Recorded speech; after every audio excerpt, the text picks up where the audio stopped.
고통의 근본일수록 애착과 이별의 고뇌가 더하다. 법고경. 이 고대의 지혜는 아마도 인생 고통의 신비를 푸는 첫 번째 열쇠일 것이다. 대나무 숲은 외부와 놀라움을 주고 황금빛 노을은 녹아내리는 금처럼 쏟아져 내리며 하늘 끝에 청동 구름은 변화무쌍하여 자연이 그린 한 폭의 그림을 그려낸다. 한 줄기 단양이 자욱하게 피어오르며 대나무 숲 사이로 부는 청풍과 어우러져 세속을 초월한 고요함을 자아낸다.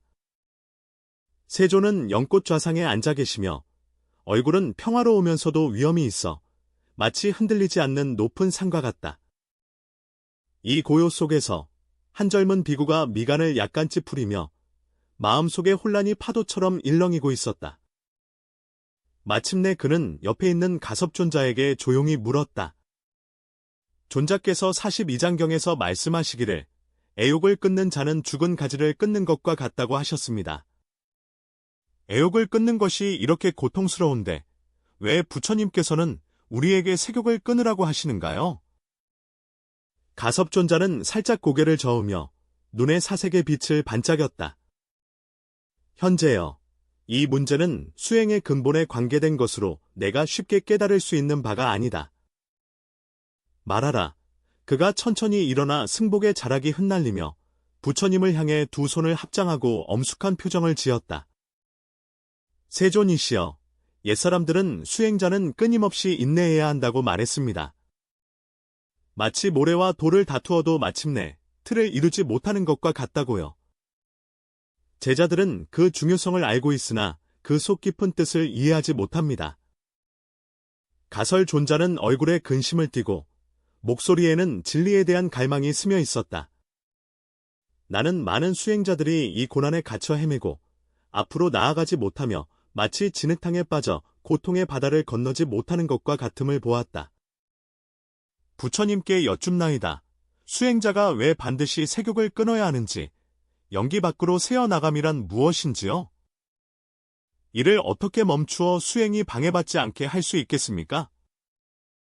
내부 공기가 이 순간 마치 굳어진 듯 모든 제자들의 시선이 부처님께 집중되어 설조의 시작을 기다리고 있었다.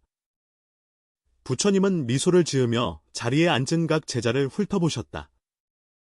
그리고 천천히 입을 열어 말씀하셨다. 가섭아, 내가 오늘 묻는 것은 수행의 근본에 관한 중대한 일이다. 석존의 목소리는 맑은 샘물처럼 흐르며 한마디 한마디에 끝없는 지혜가 담겨 있었다. 많은 수행자들이 다만 색욕을 끊어야 한다고만 알고 그 인연의 연기법을 알지 못하나 오늘 내가 너희들을 위해 상세히 설해주리라. 가섭 존경심을 담아 고개를 숙여 경청하였고 다른 제자들도 숨을 죽이며 단 한마디도 놓치지 않기 위해 조용히 집중하였다. 이 순간 곧 드러날 진리는 아마도 수세기 동안 수많은 수행자들의 마음을 얽매어온 매듭을 풀어줄 수 있을 것이다. 수행하는 사람이 만약 끊임없이 음란한 생각에 사로잡힌다면 마치 살인의 욕망을 다스리지 못하는 자처럼 결국 헛수고에 불과하다. 부처님께서는 엄밀한 의의에서 수행의 핵심 요일을 밝혀주시었는데 음란한 생각은 겉으로 보기에는 단순한 인간의 본능일 뿐이지만 실상 수행의 근본을 해치고 해탈의 길을 가로막는다. 이때 한 젊은 비구가 마음속 혼란을 참지 못하고 앞으로 나아가 물었다. 세존이시여, 사람에게는 7가지 감정과 6가지 욕망이 모두 자연스러운 것인데 왜 오직 색욕만 끊어야 한다고 강조하십니까? 다른 욕망은 괜찮지 않습니까? 부처님께서는 지식을 갈망하는 이 제자를 자애롭게 바라보시며 그의 말을 중단시키는 것조차 마다하지 않고 오히려 그의 배움에 대한 용기를 칭찬하셨다. 그는 천천히 손을 들어 가까운 곳 반짝이는 연못을 가리켰다. 연못 속 연꽃을 보라. 뿌리는 진흙 속에 있으나 더러움에 물들지 않고 물 위에 걸쳐 있음에도 젖지 않는다. 수행자는 세상에 있으면서도 그러해야 하니 세속에 물들지 말고 욕망에 잃지 말아야 한다. 젊은 비구는 연못을 바라보며 생각에 잠겼지만 이마 사이에는 아직 풀리지 않은 의문이 남아 있었다. 부처님께서 중생의 마음을 통찰하시어 계속해서 설법하셨다. 중생은 모두 부처의 성품을 지니고 있어 본래 부처가 될 수 있다. 그러나 왜 수천 년 동안 무수한 중생들이 여전히 윤회의 고통 속에서 헤매며 해탈하지 못하는가? 붓다는 사방을 둘러보며 등불 같은 눈빛을 지녔으나 오온에 의해 가려졌고 그 중에서도 세균에 가장 많이 가려져 있었다. 세균이 함께 일어나고 인연이 외부로 흘러나가며 정기신이 모이지 않으면 어떻게 정적을 얻을 수 있겠는가? 어떻게 자성을 볼 수 있겠는가?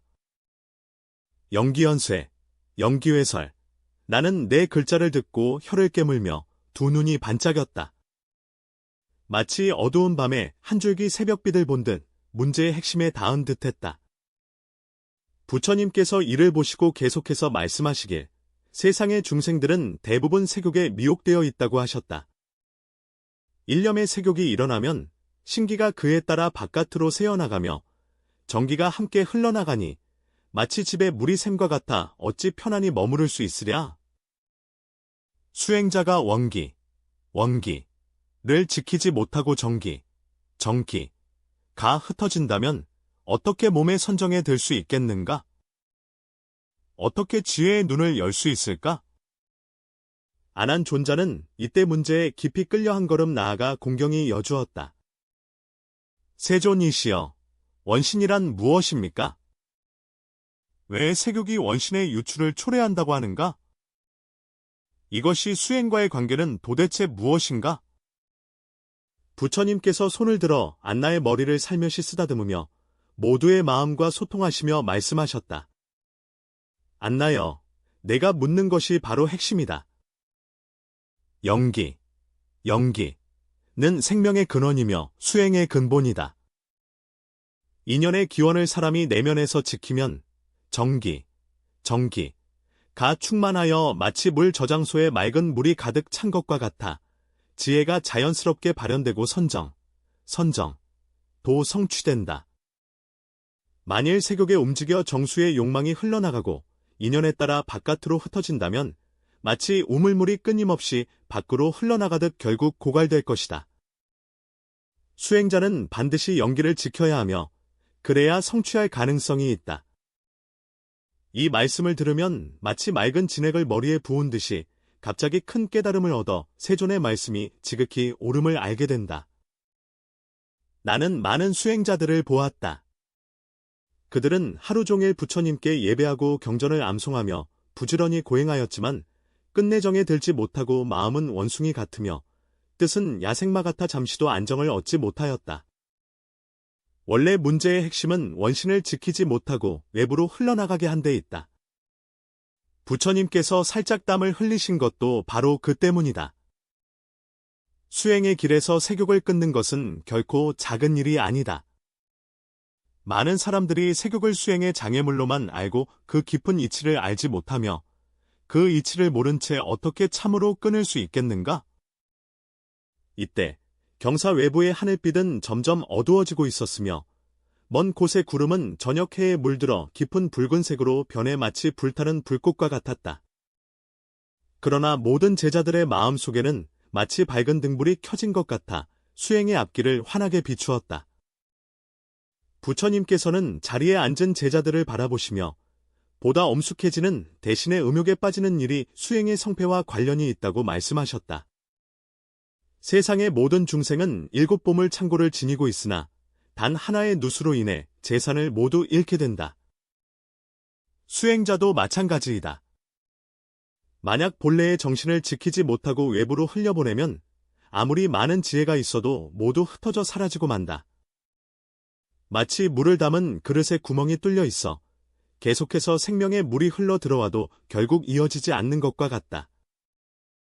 밤이 깊어가자 중림 경사내의 등이 켜졌다. 등불의 빛이 부처님의 얼굴에 부드러운 그림자를 드리워 그분을 더욱 자애롭고 위엄있게 보이게 하였다. 마치 천지 사이에 서 있는 등대와 같아 방황하는 중생들을 인도하는 듯하였다. 가야야, 내가 명심해야 할 것은 수행자가 음욕을 끊는 것은 단지 계율의 요구일 뿐만 아니라 수행의 필수적인 길이라는 것이다. 영기법이 무너지면 마치 배가 물이 새어 가라앉는 것과 같아 아무리 노를 저어도 저쪽에 도달할 수 없다. 가곡은 깊이 배움을 얻은 후 또 하나의 실제적인 문제를 일으켜 공경하는 마음으로 질문하였다.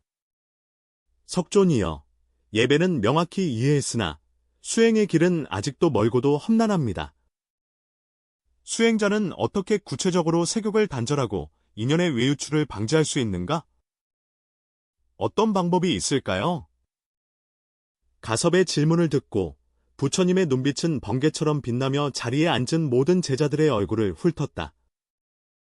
이 순간 경산에는 고요함이 가득하여 바람이 대나무 집을 스치는 소리조차도 선명하게 들렸다.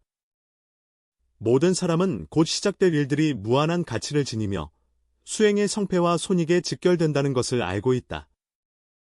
가섭, 내가 좋은 질문을 했구나.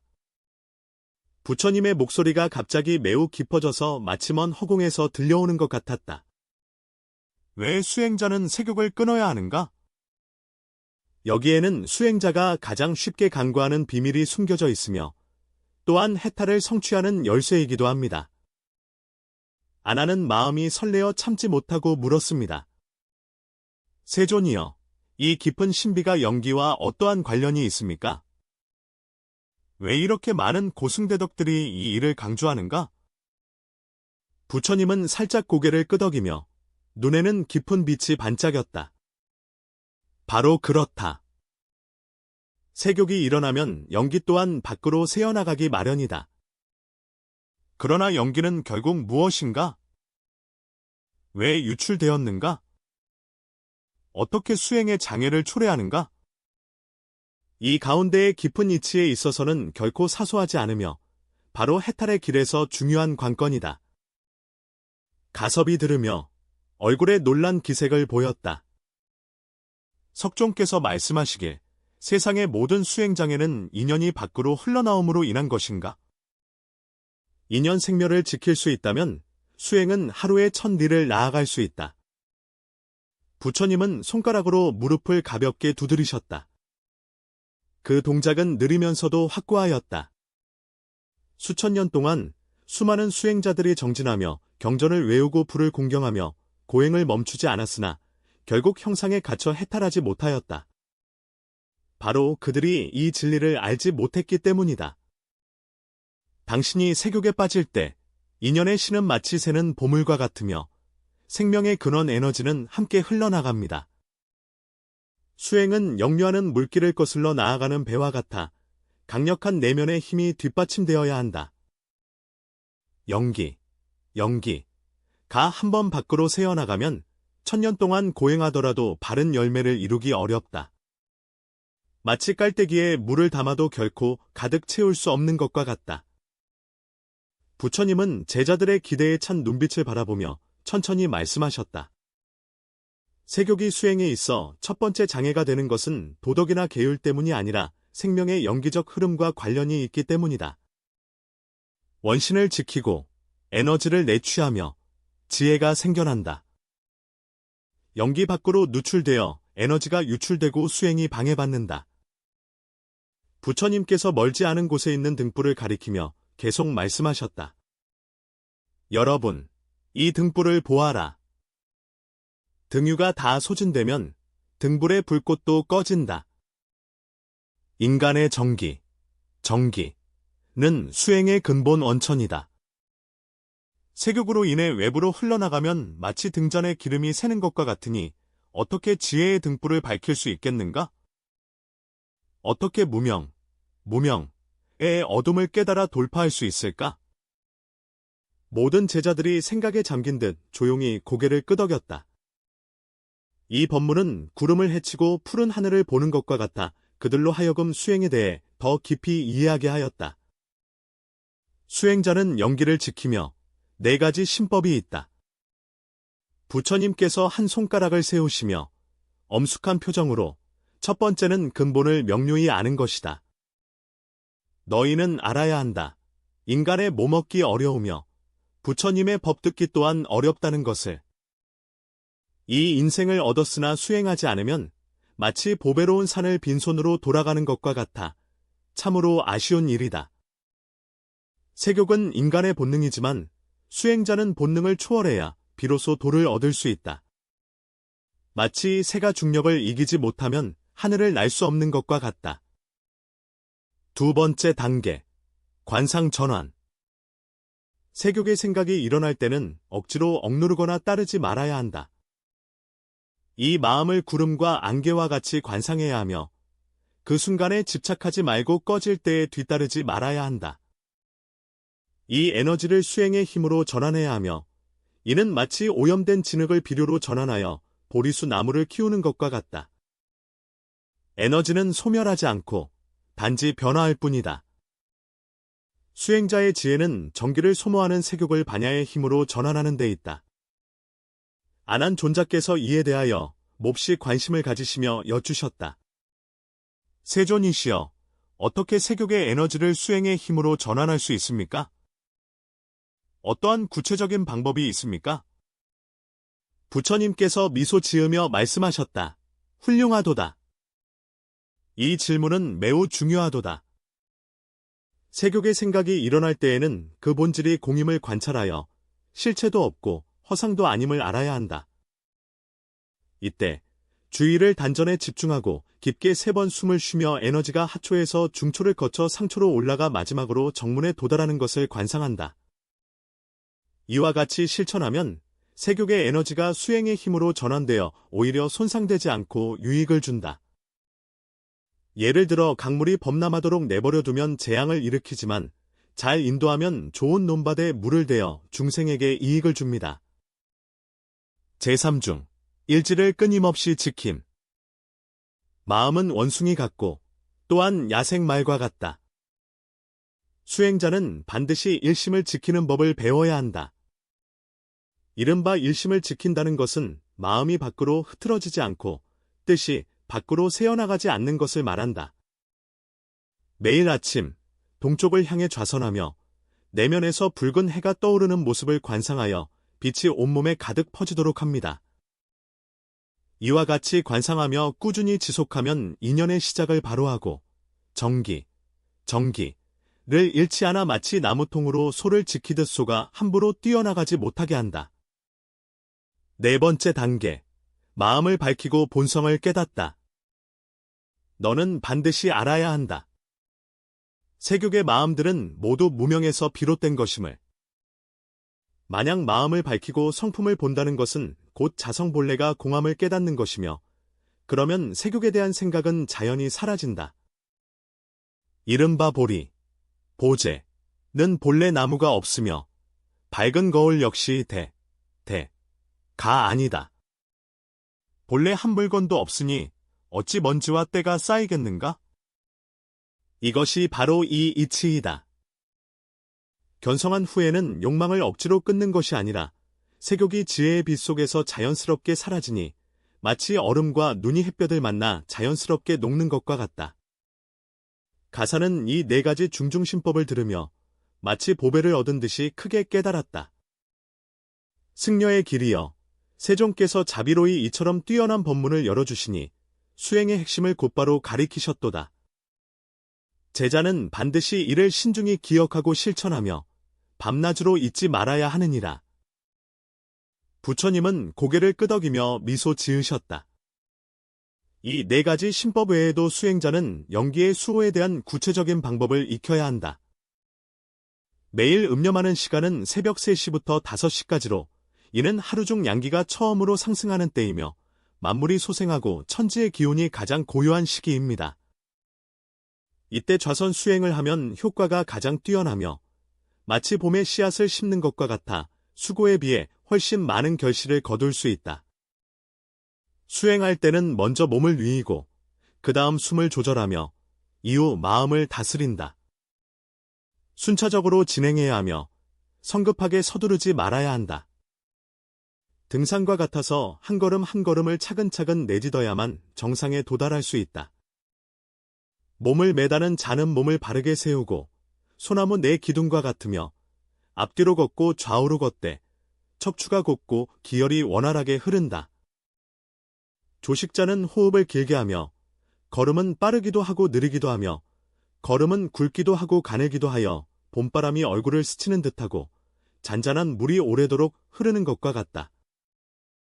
마음을 조절하는 자는 마음의 중심이 한 곳에 있으니 흩어지지 않고 흐릿하지 않으며 걸음은 빠르기도 하고 느리기도 하되 마치 호수의 맑은 물처럼 맑고 바닥까지 훤히 보인다. 이와 같이 세 가지 조율이 모두 이루어지면 원시는 자연스럽게 내면에서 받아들여지며 세균의 방해를 받지 않는다. 마치 성곽이 견고하여 외적이 침범하기 어려운 것과 같다. 아난이 다시 물었다. 세존이여, 수행자가 강렬한 세균의 생각을 억제하기 어렵고 마음이 야생마와 같아 길들이기 힘들다면 어떻게 대응해야 합니까? 부처님께서는 자비로운 눈빛으로 아난을 바라보셨다. 이것은 수행길에서 흔히 마주하는 난제로 스스로를 자책할 필요가 없다.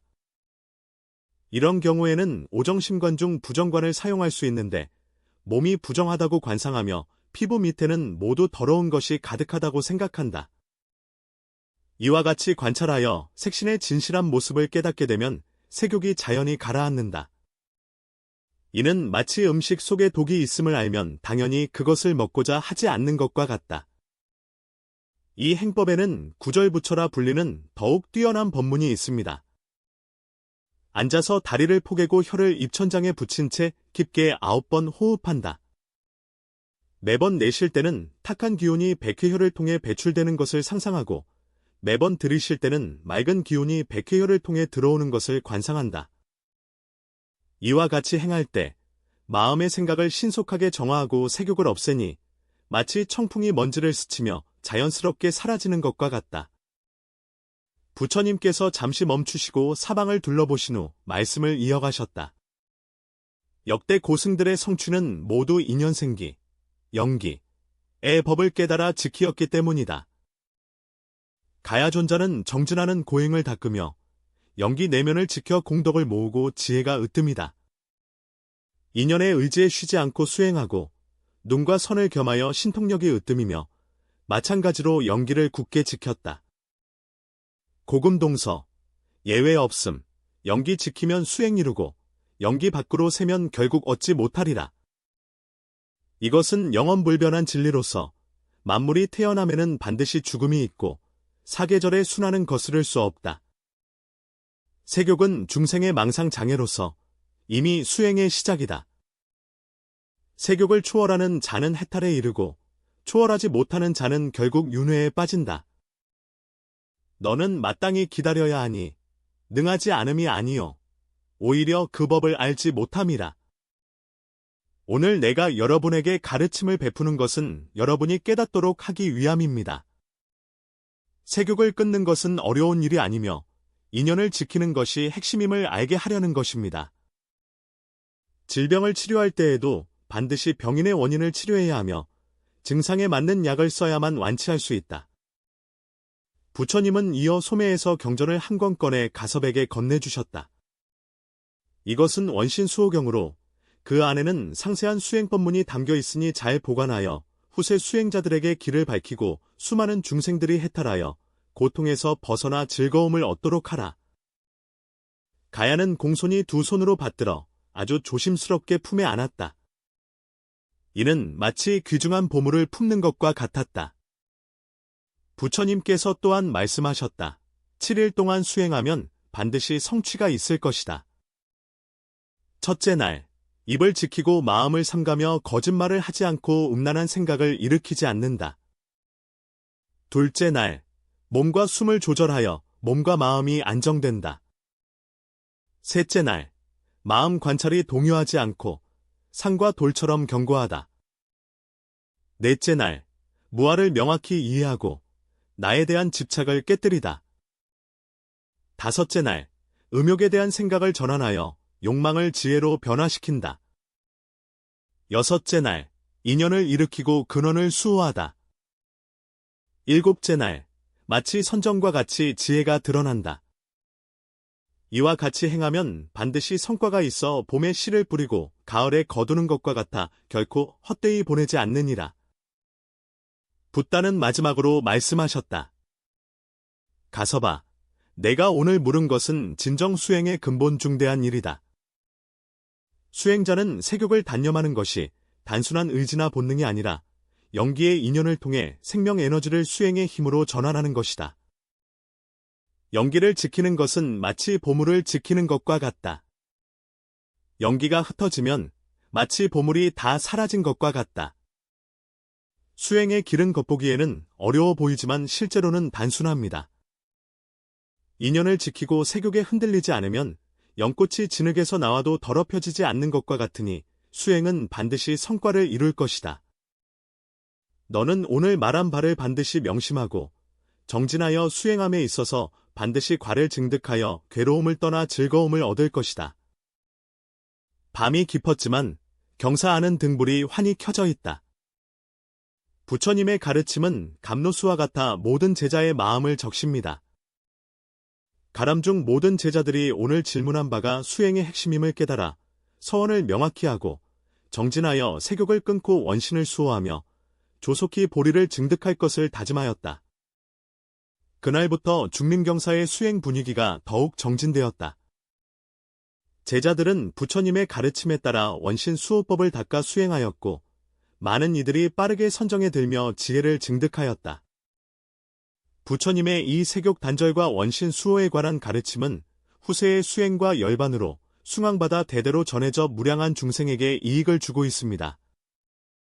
수백 년이 지난 오늘날 우리가 복잡다단한 현대 생활과 다양한 욕망의 유혹에 직면할 때 부처님의 이 가르침은 여전히 밝은 등불처럼 우리의 내면 깊숙이 빛나고 있습니다.